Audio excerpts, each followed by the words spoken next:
Let's begin. Welcome everyone to the Albuquerque International Sunport's presentation focused on Dream of Flight, our renovation and concessions redevelopment program. I'm Manny Manriquez, Aviation Department's Innovation and Commercial Development Manager. And we're very excited this morning to welcome the local and regional business community. We seek to encourage everyone to apply for the ACDBE program. That's Airport Concessions Disadvantaged Business Enterprise Program, if you qualify, and to offer proposal or partner with other companies to pursue the RFP opportunities. The upcoming request for proposals is targeted for release before the end of March. I wanted to note a couple of housekeeping items for you all. All participants will remain on mute with your video cameras turned off during the presentation. This session will be recorded and is currently being recorded, and it will be available for replay on our Doing Business website. And that website is abqsunportbiz.com. That's abqsunportbiz.com, and it'll be uploaded after today's session. If you have a question during or at the end of the presentation, please put your question in the chat to our co-host, Tyler Jessel, and we will address it at the end of today's session. I will review the agenda with you, so please go to the next slide. So we're going to give an overview of the Sunport, followed by a briefing on what it takes to operate a concessions unit at the Sunport, talk to you about the concessions redevelopment and our vision behind redeveloping the concessions program, talk a bit about the upcoming request for proposals process, as well as what I mentioned previously, the ACDBE certification process, and take your questions.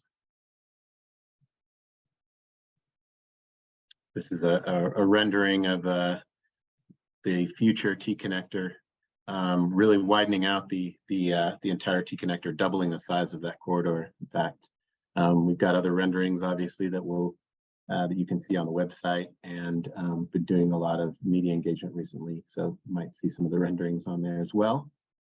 This slide is just an overview of all the various stakeholders that are involved and that support and engage in our project.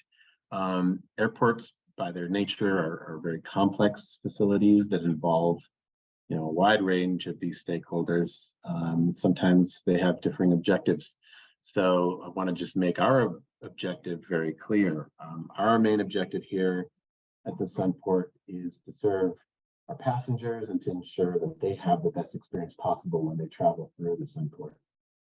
And concessionaires are an important part of our ecosystem, along with the airlines, TSA, our department, the City of Albuquerque's Aviation Department, and various other stakeholders. So the Aviation Department has approximately 300 employees, but it takes about 3,000 personnel to operate this facility. And so it's often we describe it as a small city unto itself. Next slide, please. These are our primary airline partners reflected on this slide. The Sunport is New Mexico's flagship airport. We have a catchment of over 90%. That means that over 90% of departures from our airport are from the state. So all people departing, about 90% of the people departing from the state go through our airport. That's a better way to put it. Just a couple notes here on our major airline partners: Alaska Airlines, American, Delta, Southwest, Spirit, and United. JetBlue has temporarily exited the market, but they are actually coming back in April to resume their service to New York. And we also have two essential air service partners, Boutique and Advanced Air, and they fly to destinations within the state out of Seagate. Let's go to the next slide. Some information here about enplanements. That's folks getting on the airplanes from from the Sunport to our various destinations, of which we'll have about 25 when we add back in some of the destinations that we lost pre-pandemic. So we're actually gearing up to, by the springtime, have as many destinations and serve as many destinations as we did before the pandemic. The Albuquerque International Sunport is owned and operated by the city.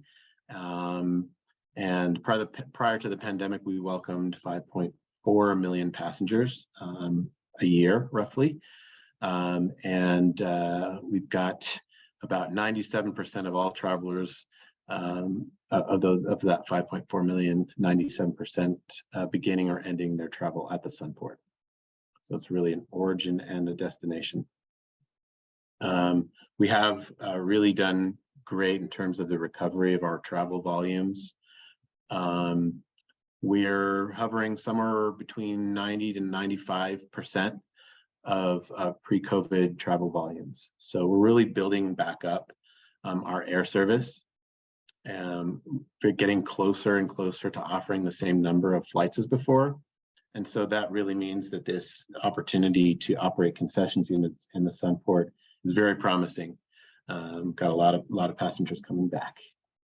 In 2019, on this next slide, please. In 2019, we had a private company conduct a passenger survey. They interviewed just over 1,000 departing passengers. And at that time, they found that at least 58% of respondents were traveling for leisure. Almost half, about 44% of the travelers, fly 3 times or were flying 3 times or less per year. The average estimated time at Sunport was just over 2 hours, while almost an hour was spent at the gate and boarding. And next slide, please. This is a rendering of what will be a centerpiece of our new food hall, kind of a lounge area. It's really envisioned to be a hospitality-oriented space. So we're really upgrading the facility, and the food hall will feature about half of the food and beverage units that we'll have all across the facility. So thanks for your attention, everyone. I'd like to hand it over to my wonderful colleagues. Thank you. So the first thing we wanted to talk about is a little bit about operating a concession unit at the Sunport. And there's a variety of things that make operating a concession unit at an airport unique. And we've listed a handful of them here. The first one is hours of operations. So if you compare, what concession units have to do at an airport relative to what a normal either a retail unit or a food and beverage unit do on the street, is that the hours of operations are actually quite a bit longer. So concessionaires are required to open 1 hour before the first flight, which can typically be fairly early in the morning. And then they're required to remain open until the last flight leaves. And so that can create a really long working day, which is unique relative to more normal operating business hours that would be out on the street.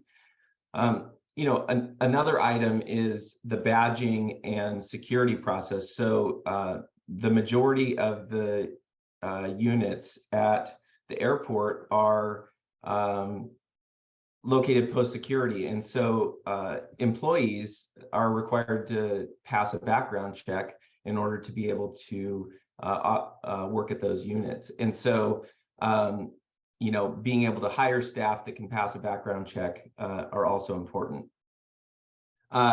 Parking, as I think we all know if we've traveled, can be unique if you're an employee at an airport. Parking is another one of those things where you don't just pull up to the retail or restaurant unit. There's specific parking areas, and so it typically takes a little bit longer to get from wherever you're parking your car to where you're working. And then merchandise delivery and storage. All of the merchandise that goes into the airport has to also go through a centralized screening process, which is more unique than if you're on the street. And with all of that, the products and the menu prices for the concession units at the airport have to be materially similar to what you would find at an equivalent store or restaurant, located, in Albuquerque outside the airport. And so those are kind of some of the constraints. One of the big benefits, though, is that the customers coming through airports, typically have strong household incomes, and so you have either travelers that are traveling on vacation and ready to spend money, or you have travelers that have a business account that they're traveling on. And so as Manny showed in one of the earlier slides, the in-plane and de-plane passengers total about 5.4 million pre-COVID. And so you have 5.4 million customers coming through or walking past your units every year. And the other item is just the optimized design, in that the concessions programs are designed to really maximize the sales for concessionaires. So you make sure you have the right products and you have the right offerings.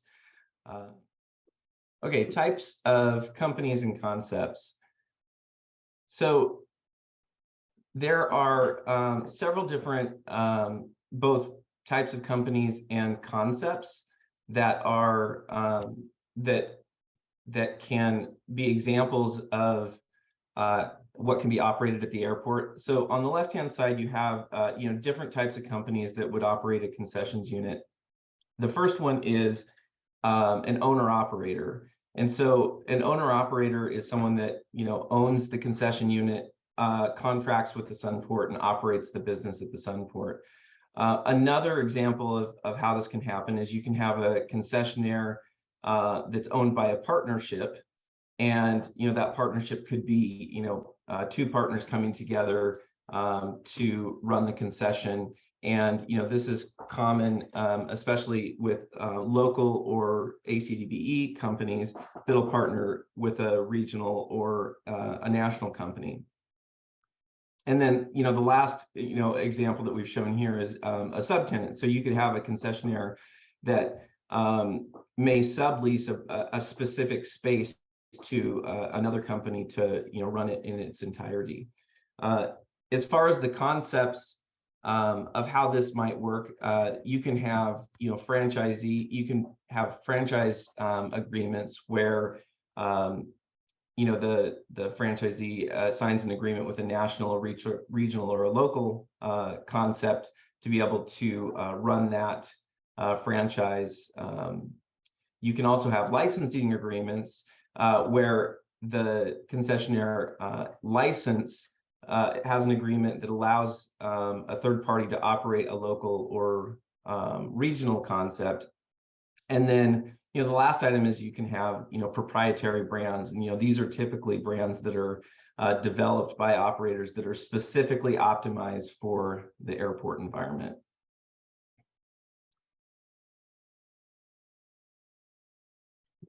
All right, so examples of the different kinds of rents that are typically seen at airports. So the first kind of rent is a percentage rent, and what this is that a concessionaire pays a percentage of the sales that they have that they generate based on the unit that they have at the airport. And so that's the first kind of rent that you can have at an airport. Another fairly common concept at an airport is having a minimum annual guarantee. And this is where a concessionaire is required to pay a minimum percentage rent on an annual basis. And typically, the minimum annual guarantee, or MAG, will increase annually throughout the term of the contract. Concessionaires typically are required to pay for the utilities that they're used, and utilities are typically separately metered.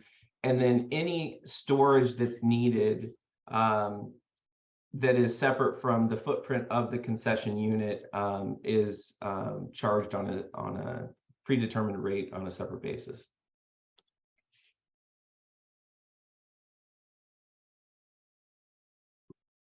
So that's a little bit about running a concession at an airport. This section goes into a little bit into a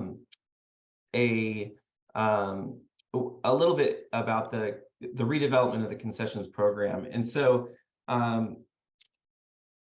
the Sunport's redeveloped concession program will deliver an exceptional passenger experience with a diverse offering of food and beverage, retail, and amenities that highlights the unique culture, architecture, and spirit of Albuquerque and New Mexico. And I think one of the things that you'll see throughout this is that one of the key objectives is creating a sense of place. So if we go to the next slide,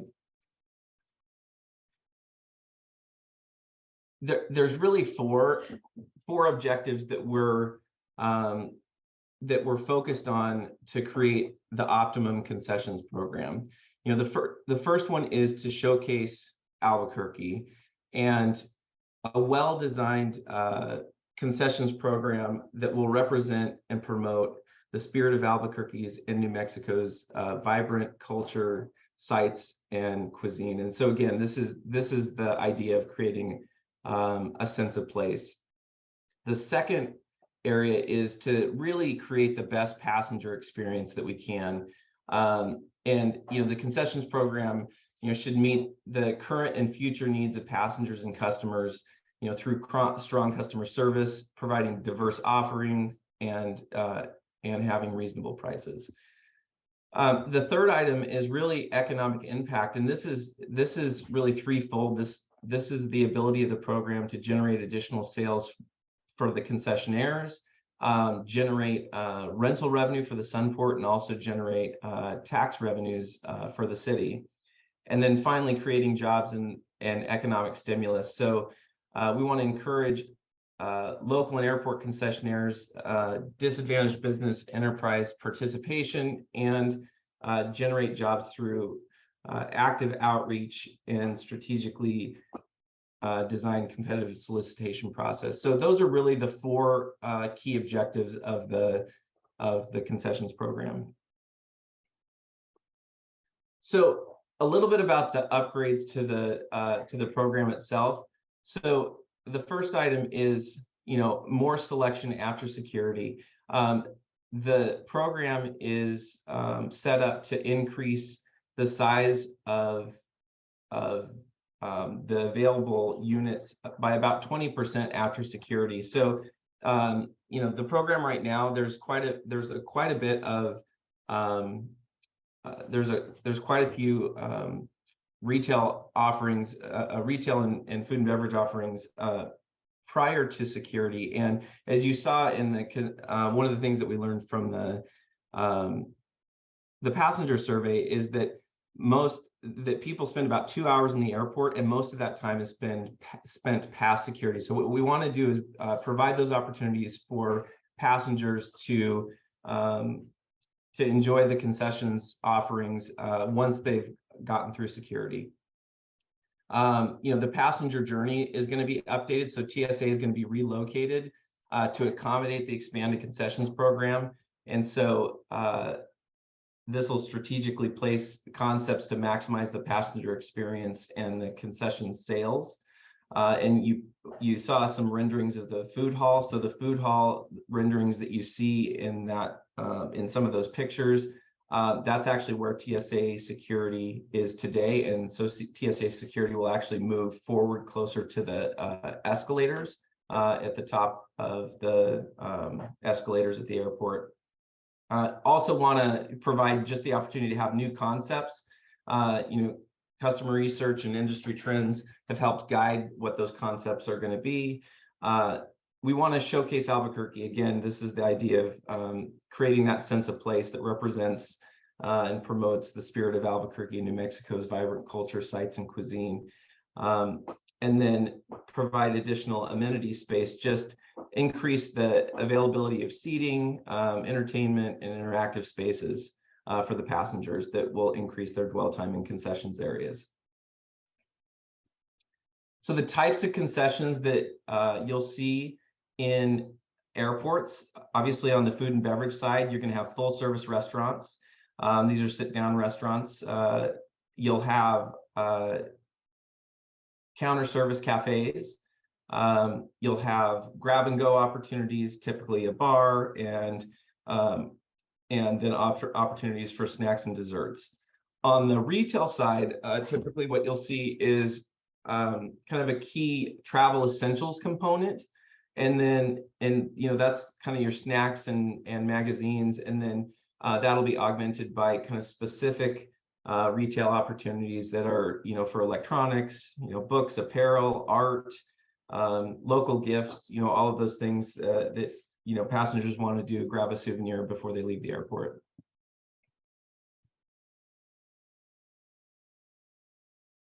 So this next section is the request for proposal process. And before I move off of that slide, and I know Manny was highlighting some of these, but just to kind of orient you, these are the A gates, and one of the plan designs is to have a concessions unit kind of in the middle of the A concourse, and you can see what that will look like as you're looking down the concourse. So in terms of a timeline for the concessions RFP, the RFP is targeted for to be released mid-March, as Manny mentioned previously. By the end of March is really the key for the RFP. The intent is that there'll be a food and beverage and a retail RFP, so those will go out in parallel.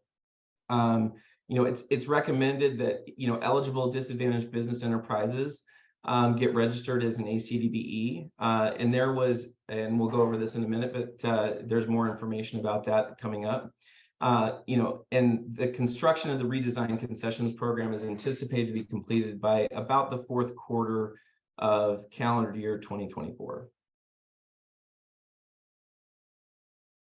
So one of the most important things that you can do coming out of this meeting is to make sure that you are registered on Bonfire, which is the e-procurement system that the city has. The link on the screen is the link to that Bonfire system. And if you're registered on that system, you can receive any updates or notifications about when the RFP comes out, and any other notifications related to the solicitation.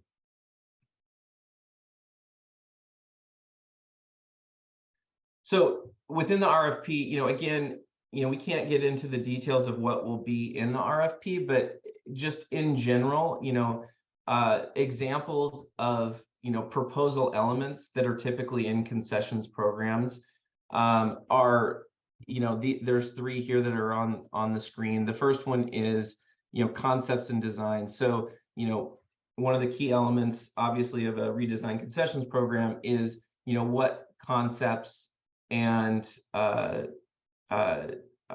offerings are being brought by potential offerers, and so is certainly a component of most concession solicitations. The operational experience is another really important element. Companies that have experience either operating the types of units that will be at the airport, companies that have experience operating at airports specifically, that's important. And so that's typically an element of of airport proposals. And then the final one is the financial component. And we talked a little bit about how the financial components work previously. What are the anticipated sales based on the units that offers will bring, what percentage rents are being proposed. Those are typically elements that are included. So again, these are all elements of airport proposals. Again, for the specifics on the RFP for this program, monitor Bonfire, and that's where the official RFP will be released. So just wanted to spend a few minutes talking about the disadvantaged business enterprise certification process. or the ACDBE process. And just hang on that for just a second.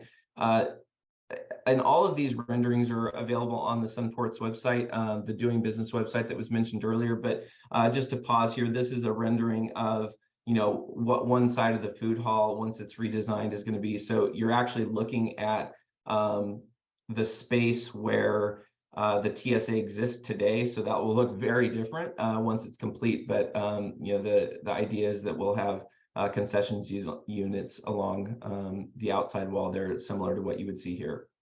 So you can go to the next slide now. So the ACDBE program. So what is the Airport Concessions Disadvantaged Business Enterprise Program?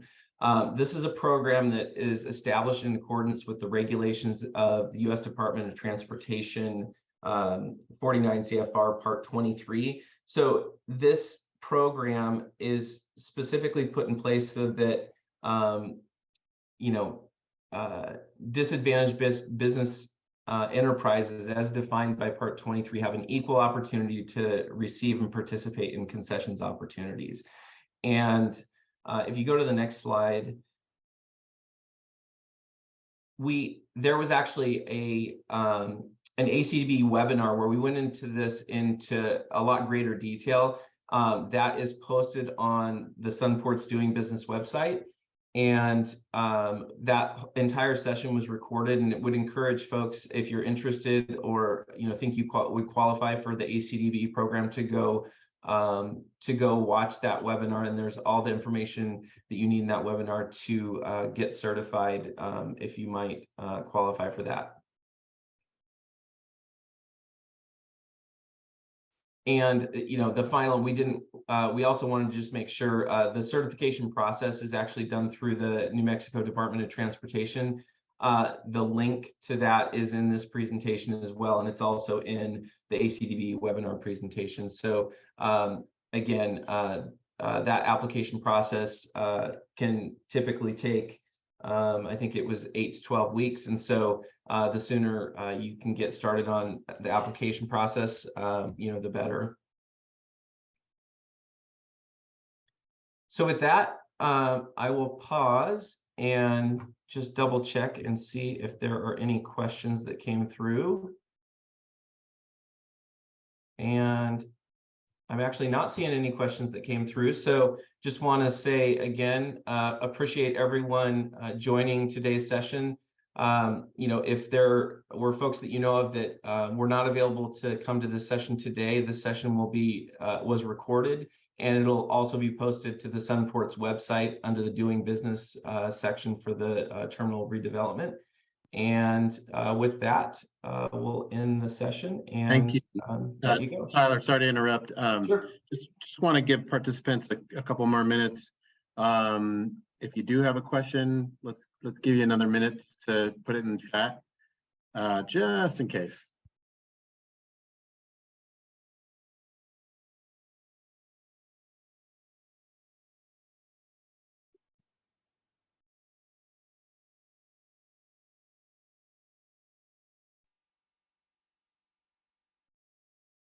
Still seeing none, Tyler, Angeline?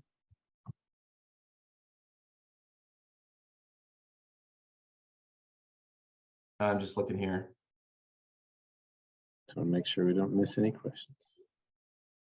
It looks like we had one come in that says, will there be space for small businesses to bid on their own?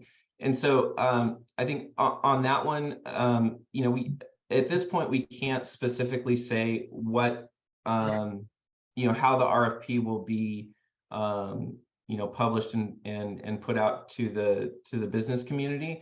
But, I think we can say, there was a couple slides in this presentation on examples of how small businesses can, are typically engage with concessions programs, be it as owner operators, as we mentioned earlier, or as franchisees or licensing agreements or partnership agreements. So again, can't get into the specifics on the concessions program itself, or sorry, the RFP itself, but that all of that will be in the RFP when it's published.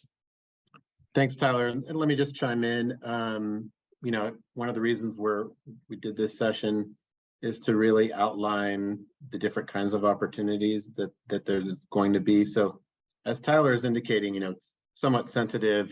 It is sensitive to reveal details about the nature of the RFP before it comes out. But all these models that Tyler reviewed with you in the slide, those are applicable. So, you know, I think for small businesses, you're going to want to really weigh the different options carefully. If it's operating a unit or two just on your own, that means putting in the initial capital investment to build out the space, and that means you would be the sole signatory on the contract. So it is a big commitment, but there may be some smaller local businesses that, you know, want to make that commitment, and that's really your call to make if you want to do that. However, the other models, whether it's licensing your brand or doing a joint venture, those are good avenues if as a small business you don't want to take on all that risk and commitment on your own. And I want to highlight this because it's important. You know, we are going to be enabling the relationship building, the introductions between local businesses and operators who have experience operating in airports or in our specific airport. And we're going to be doing that in February. Keep your eyes on the Doing Business website. And of course, we'll be emailing out that information just as we did for this webinar and the previous one. But that's really going to be your opportunity to establish those relationships that will help you to pursue the models that are partnerships and not just a single business putting in a proposal by themselves. Yeah, thanks, Manny. And so it looks like we have a few more questions that came in. So one of the questions, Manny, is the package complete and final, or is it still in development? Sure. So the package is still under development. We've honed in roughly on the number of units.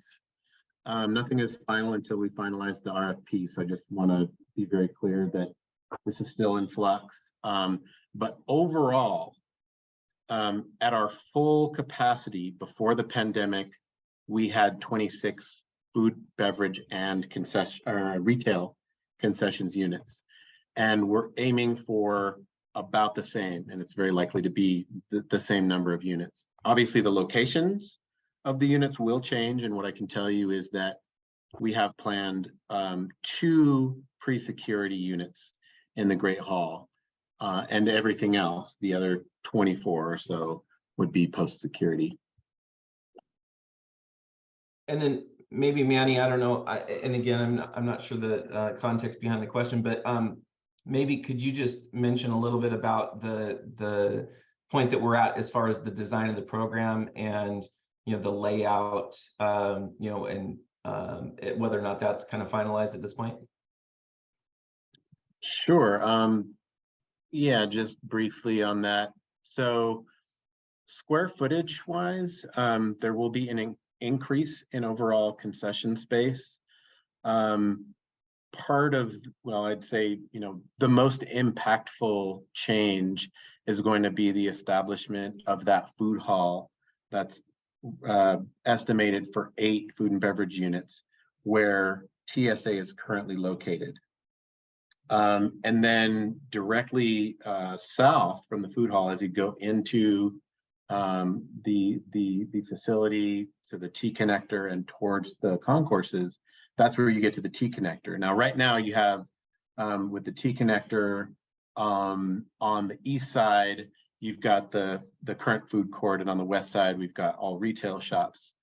It'll be a little bit different with the redesign. There still will be a mix, but because of the establishment of the food hall where TSA currently is, the T connector will feature, it will be more heavily weighted towards a retail experience.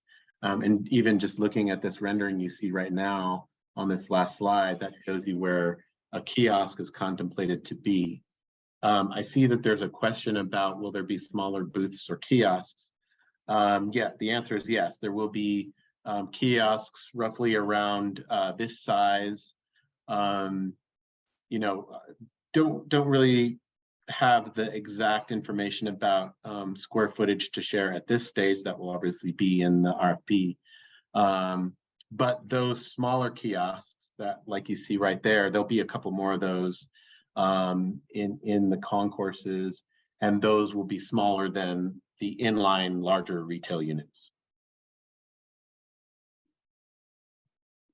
And same goes for the food and beverage, right? There's a variety of sizes. So even in the food court, you know, you'll have some small food and beverage units, could be highly specialized toward a certain kind of offering.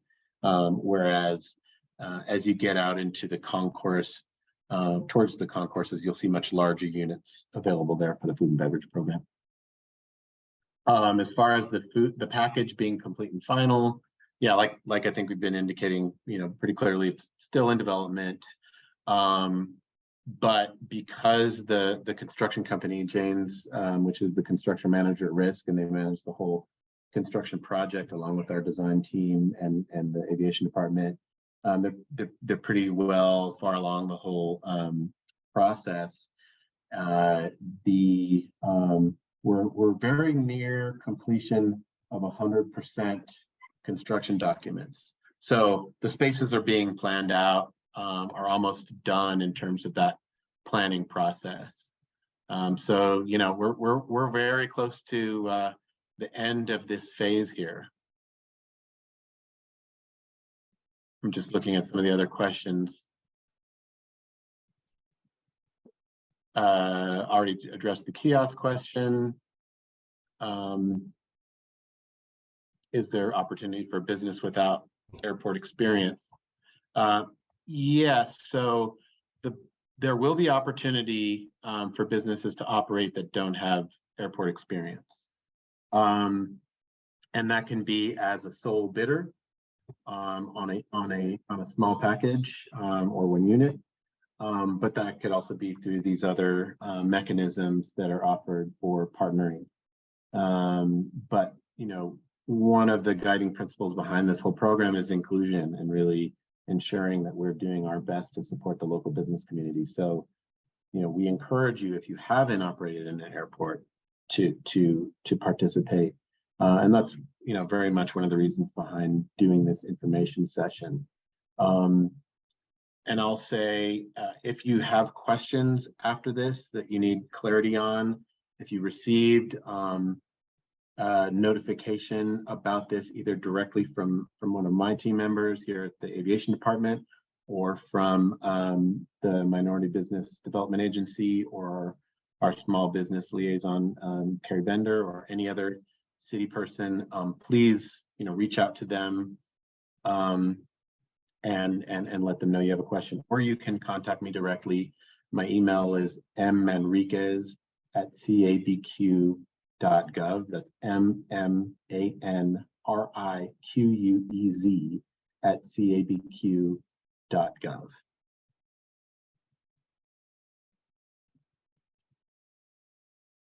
Last question I have on this list, Tyler, and if you have any others, please do let me know.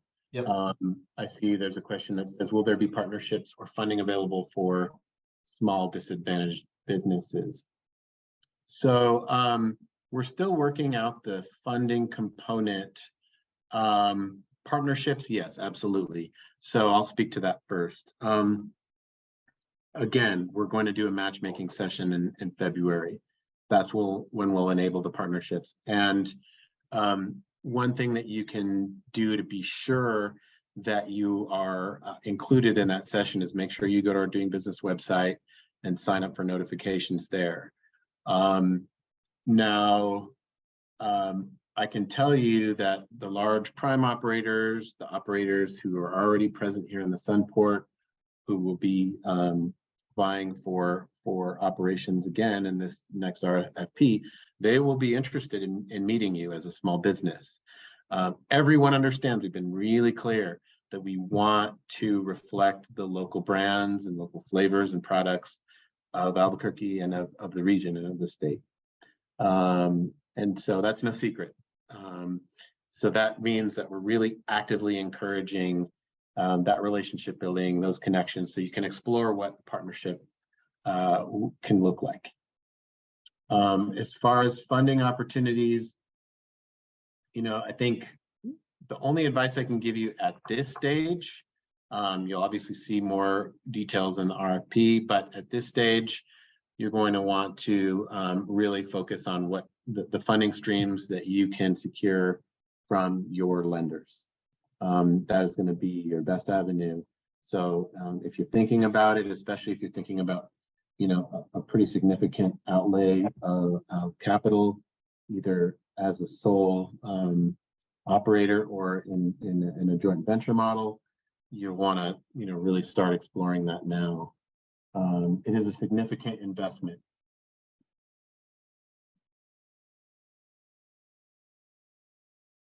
Any other questions, Tyler? Anything else in the interim? And just to be very clear, Mike sent me a message reminding me to say concessions includes retail and food and beverage. So it's all encompassing. Yeah, and Manny, there was one more question that came in. Do incumbents have advantages in this process, and or are existing businesses staying? Thank you. Yeah, good question. So incumbents will not have an advantage. This is a competitive process that is open to all parties. So really, it's a level playing field. The advantages that anyone who has experience, any company that has experience operating in an airport, is that they know what it takes, right? They know what it takes to operate in an airport. And that's one of the reasons why we really encourage smaller businesses to apply for ACDBE certification, because you may feel like you're disadvantaged because you don't come in with that experience. But what the ACDBE certification gives you is we have targets for ACDBE participation. So when we're evaluating the proposals, we are looking at making sure we include ACDBEs so that we meet our targets. That's one way we can really encourage it. And just to be a little more specific, there are various different scoring categories. I think Tyler already mentioned this, but there are various different scoring categories. One of those is ACDBE. So it's really highly encouraged.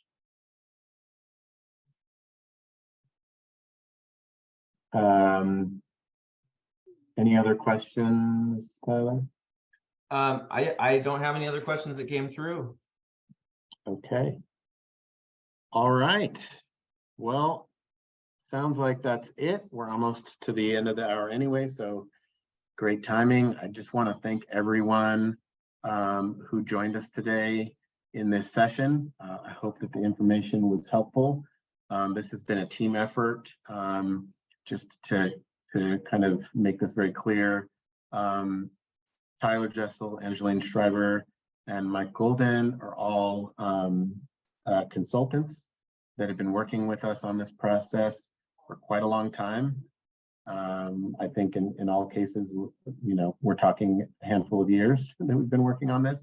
So this process has really been, gathering information, gathering data, understanding what passengers want, understanding what folks who work in the city enterprise want to see, and understanding what the business community can bring to the table.